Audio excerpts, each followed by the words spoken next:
रजाई बिना रतिया लगता जाड़ा जी, लगता जाड़ा जी।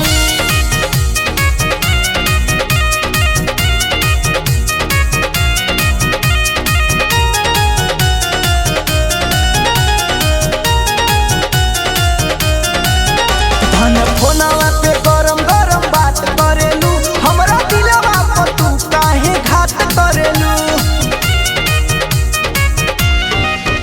धन फोनवा पे गरम गरम बात करेलू, हमरा दिलवा पर तू काहे घात करेलू। रवा पानी रंगून हमर जहराता खून, रोजे रोजे पढ़ाई ले पहाड़ा जी।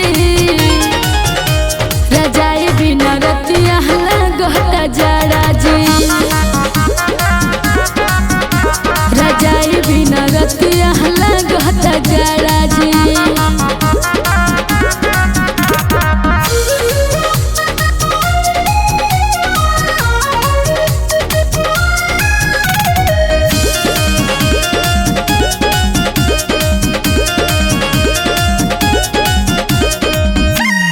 भर जाला पेटवा रोटी दाल भात से, याद बड़ी आवे भतरा के रात में।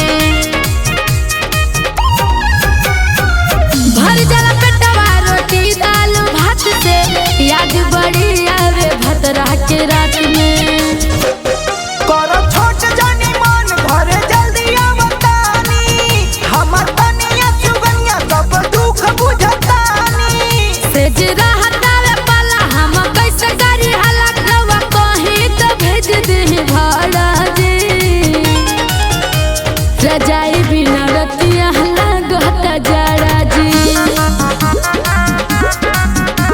रजाई बिना रतिया लगता जाड़ा जी।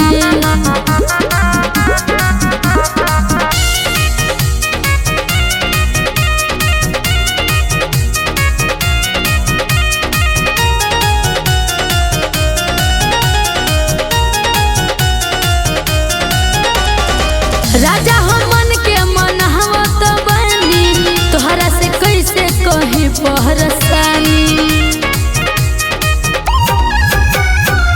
राजा हो मन के मन हवा तो बनी, तोहरा से कैसे कही पहरसानी।